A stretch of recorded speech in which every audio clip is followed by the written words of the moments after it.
बहुत बहुत स्वागत है दोस्तों आप सभी का। आज हम पढ़ने वाले हैं क्लास 11 हिस्ट्री सब्जेक्ट है आपका। चैप्टर नंबर है 7। ठीक है, जिसका नाम है बदलती हुई सांस्कृतिक परंपराएं यानी कि चेंजिंग कल्चरल ट्रेडिशंस। तो इस चैप्टर की जितने भी आपके मोस्ट इंपॉर्टेंट सोर्स बेस्ड यानी कि जो आपके स्रोत आधारित क्वेश्चन आंसर है वो हम देखने वाले हैं। और ये मैं आपको हिंदी मीडियम में भी समझाऊंगा और इंग्लिश में भी। तो बच्चों वीडियो को पूरा एंड तक देखें, आपको सोर्स बेस्ड यानी कि स्रोत आधारित जितने भी प्रश्न होते हैं वो मैं आपको समझा दूंगा। तो चलिए स्टार्ट करते हैं बिना देरी करते हुए। वीडियो अच्छी लगी तो दोस्तों को भी शेयर कीजिए। सबसे पहले हम देखते हैं जो हमारा सोर्स बनेगा जो कि आपकी किताब में दिया हुआ है, उसी को मैंने यहाँ पे एक्सट्रैक्ट किया हुआ है। तो सबसे पहला है कलाकार और यथार्थवाद से संबंधित। ठीक है, तो ये यहाँ से इतना छोटा सा ये आपका जो है स्रोत है। अब इसको हम पहले पढ़ते हैं, उसके बाद इसके क्वेश्चन आंसर देखेंगे। कला प्रकृति में रची बसी होती है, जो इसके सार को पकड़ सकता है वही इसे हासिल कर सकता है। इसके अलावा आप अपनी कला को गणित द्वारा दर्शा सकते हैं।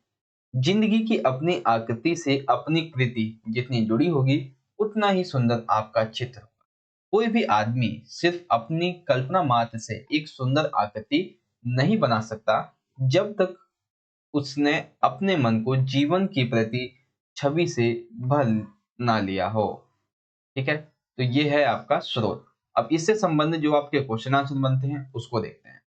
तो देखिए सबसे पहला आपका इसमें क्वेश्चन बनेगा ये वाला कि व्यक्ति सुंदर आकृति किस प्रकार बना सकता है। ठीक है, तो किस प्रकार से बना सकता है, यहाँ पे देखिए इसका आंसर है जिंदगी की अपनी आकृति।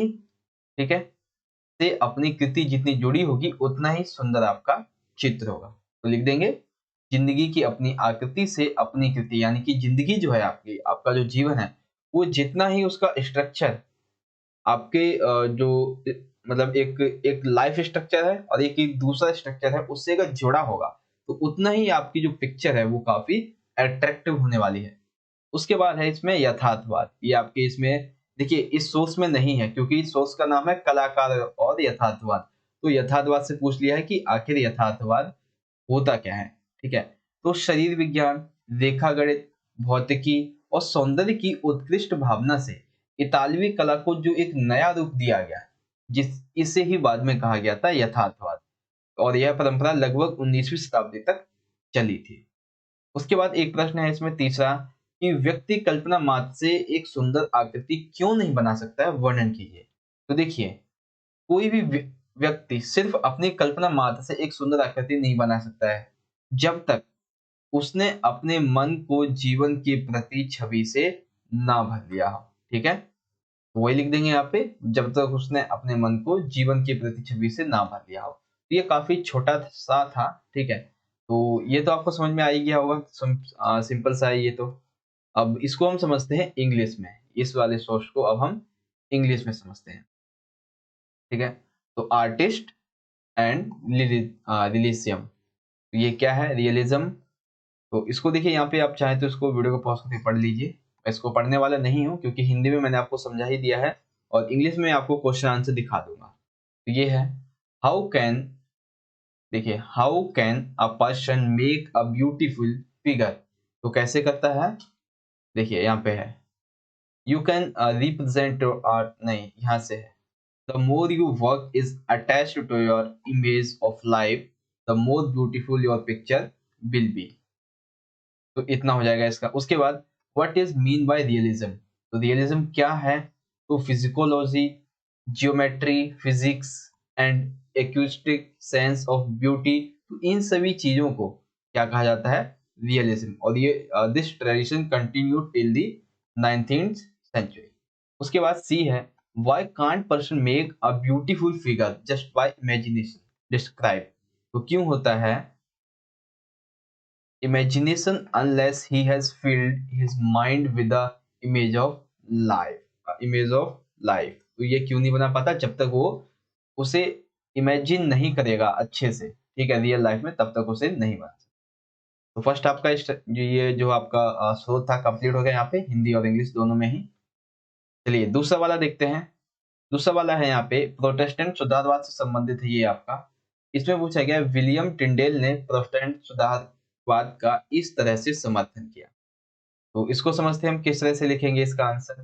तो सबसे पहले इसको हम पढ़ते हैं पूरा का पूरा। देखिए यहाँ से स्टार्ट है इस बात से सब लोग सहमत होंगे कि वे आपको धर्म के ज्ञान से दूर रखने के लिए यह चाहते थे कि धर्म ग्रंथ के अनुवाद आपकी मातृभाषा में उपलब्ध ना हो सके, जिससे दुनिया अंधकार में ही रहे और वे पुरोहित वर्ग लोगों के अंतःकरण में बने रहें, जिससे उनके द्वारा बनाए व्यर्थ के अंधविश्वास और झूठे धर्म सिद्धांत चलते रहें, जिसके तहत उनकी ऊंची ऊंची आकांक्षाएं और अंततः लोलुपता यानी कि उनका जो लालच है वो पूरा होता रहे।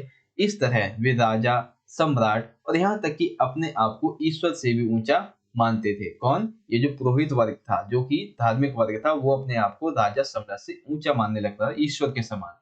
जिस बात ने मुझे मुख्य रूप से न्यू टेस्टामेंट का अनुवाद करने की प्रेरणा दी। मुझे अपने अनुवादों से ज्ञात हुआ कि सामान्य लोगों की किसी भी सच्चाई तक जानकारी नहीं हो सकती जब तक उनके पास अपने धर्म ग्रंथ के मातृभाषा में अनुवाद उपलब्ध ना हो। इन अनुवादों से ही वे अपने धर्म ग्रंथ की परिपाटी, क्रम और अर्थ को समझ सकते हैं। तो ये हो गया आपका प्रोटेस्टेंट सुधारवाद में विलियम टेंडल के जो विचार है उसके बारे में। अब देखिए, इससे संबंधित आपके 3 इंपॉर्टेंट प्रश्न, यानी कि सोर्स बेस्ड जो आपका ये शोध आधारित प्रश्न है, इसके 3 क्वेश्चन देखिए। सबसे पहला प्रश्न है, धर्म ग्रंथों को मातृभाषा में होना क्यों आवश्यक है? तो आपके जो धर्म ग्रंथ हैं, चाहे वो आप हिंदू, मुस्लिम कोई भी हो, आप जैसे हिंदू में है तो धर्म ग्रंथ जैसे गीता, रामायण, महाभारत ये हो जाएंगे। मुस्लिम है तो जैसे कुरान, टीका वगैरह ये सभी चीजें हो जाएंगी। तो इनका जो है मातृभाषा में, अब देखिए इंडिया में मातृभाषा हर एक राज्य की अपनी अलग अलग होती है। किसी की हिंदी है, किसी की पंजाबी, सिंधी, उड़िया, हर एक राज्य की अलग अलग भाषा अपनी। तो उनका अपनी मातृभाषा में होना क्यों आवश्यक है? ताकि लोगों को धर्म ग्रंथ का ज्ञान मिल सके। सिंपल सा है। दुनिया में जो एक अंधकार फैला हुआ है और पुरोहित वर्ग के चंगुल से लोगों को निकालने के लिए उन्हें ये जानकारी मिल जाए कि पुरोहित वर्ग वगैरह कुछ नहीं होता है। अंधविश्वास और जो झूठे धर्म सिद्धांत फैले हुए हैं समाज में, उनको खत्म करने के। ठीक है। अब उसके बाद इसमें एक क्वेश्चन है, पाप स्वीकारोक्ति क्या है? तो पाप स्वीकारोक्ति देखिए, ये एक दस्तावेज है। पादरियों का लोगों से धन यानी कि जो पैसा है उसको ठगने का सबसे सरल तरीका था पाप स्वीकारोक्ति नामक दस्तावेज, जो व्यक्ति को उसके सारे किए गए पापों से छुटकारा दिला सकता था। ठीक है। तो पाप स्वीकारोक्ति क्या है? ये एक ऐसा दस्तावेज है जो लोगों को उनके पापों से छुटकारा दिलवा सकता था, और ये एक ऐसा तरीका था जो पादरियों के द्वारा लोगों से धन इकट्ठा करने का, धन ठगने का सबसे आसान और सरल तरीका था। उसके बाद थॉमस मोर और इरेमस कौन थे? चर्च के बारे में इनके क्या विचार थे? तो बच्चों, ये आपका जो क्वेश्चन है, देखिए ऐसा नहीं होगा कि हमेशा जो क्वेश्चन है सारे के सारे आपके इससे ही पूछे जाएंगे, जो आपका स्रोत रहेगा। नहीं, ऐसा नहीं है। उस टॉपिक से संबंधित आपसे प्रश्न पूछ लिए जाएंगे। अब जैसे कि ये पहला प्रश्न है, तो पहला प्रश्न आपका इसमें दिया हुआ है। अब पाप स्वीकारोक्ति और ये दोनों तो इसमें नहीं दिए गए, तो ये सिर्फ टॉपिक से संबंधित है, तो आपको टॉपिक क्लियर होना जरूरी है। तो देखिए भाई, ईसाई मानवतावादी जैसे कि इंग्लैंड के थॉमस मोर और हॉलैंड के एमस, ठीक है, तो ये कौन है? इंग्लैंड के थॉमस मोर हैं और हॉलैंड के रेमस। और कौन है ये? ईसाई मानवतावादी।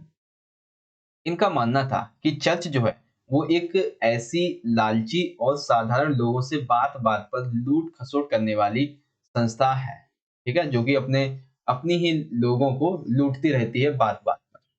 ठीक है। तो आपका सेकंड वाला भी कंप्लीट हो गया। अब इसे इंग्लिश में समझ लीजिए। William tent support Protestantism in this way. तो कैसे किया है?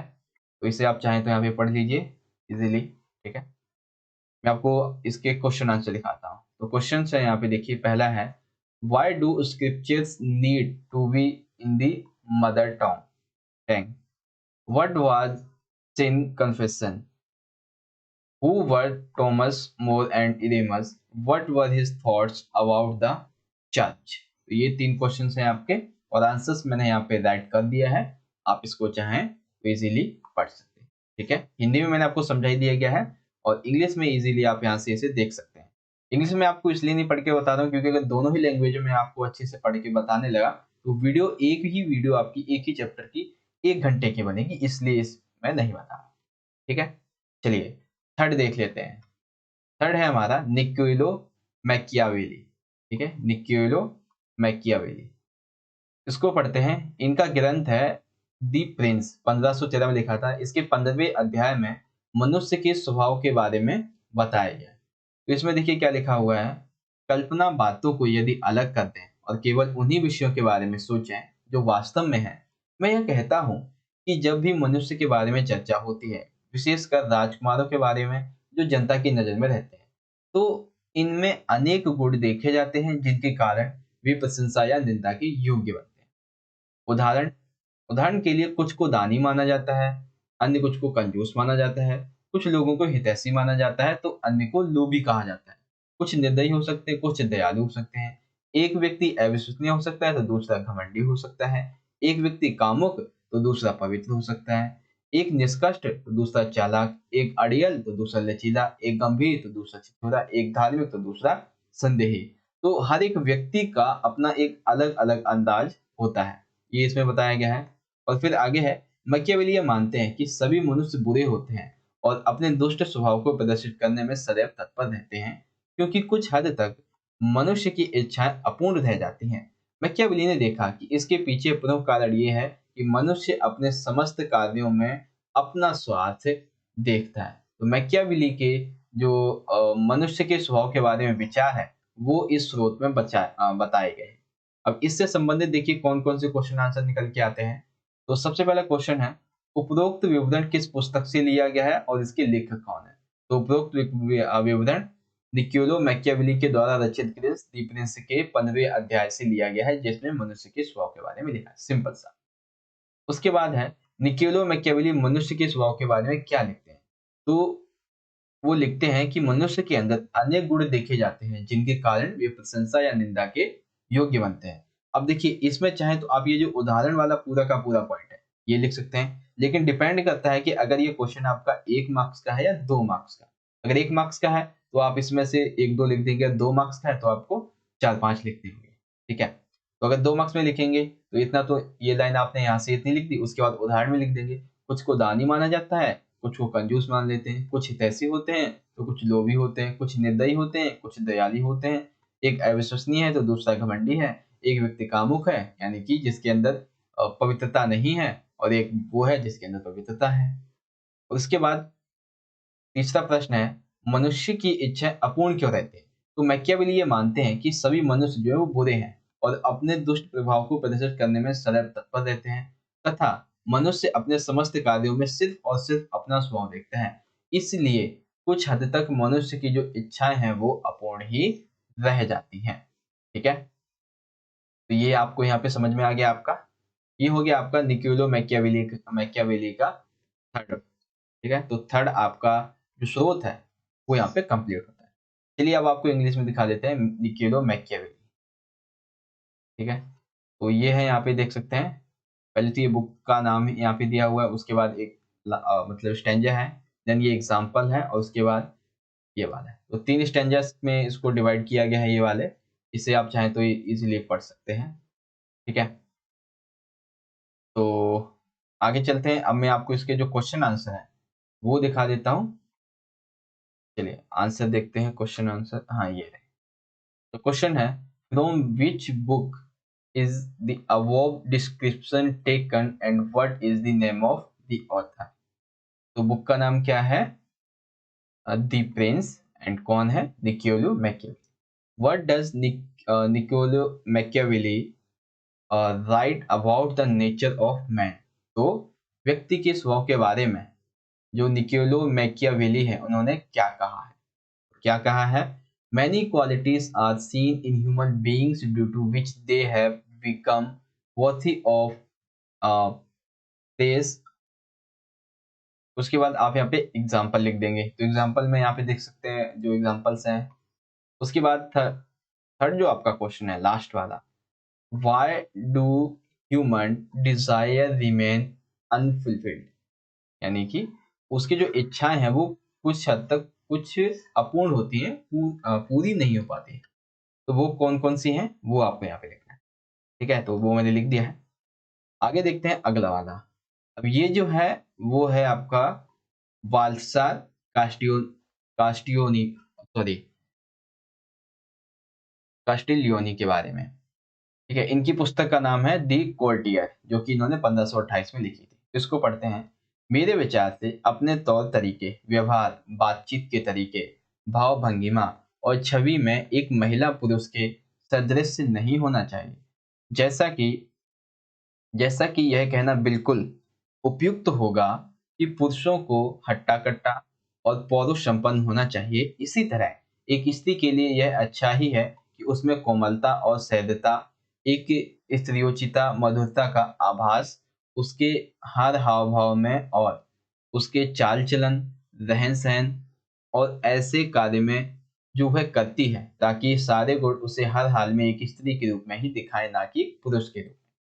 यदि उन महानुभावों द्वारा दरबारियों को सिखाए गए नियमों में इन नीति वाचनों को जोड़ दिया जाए, तो महिलाएं भी इनमें से कुछ को अपनाकर अपनी जिंदगी को और बेहतर कर सकती हैं। क्योंकि मेरा ये मानना है, मस्तिष्क के कुछ ऐसे गुण होते हैं जो महिलाओं के लिए उतने ही आवश्यक होते हैं जितने कि पुरुषों के लिए। जैसे कि अच्छे कुल का होना, दिखावे का परित्याग करना, सहज रूप से शालीन होना, आचरणवान होना, चतुर और बुद्धिमान होना, गर्वी होना, ईर्ष्यालु, कटु और उद्दंड होना, जिससे महिलाएं उन क्रीड़ाओं को शिष्टता और मनोहरता के साथ अपना जो जीवन है उसे संपन्न कर सकें और अच्छी तरीके से अपना जीवन जी सकें।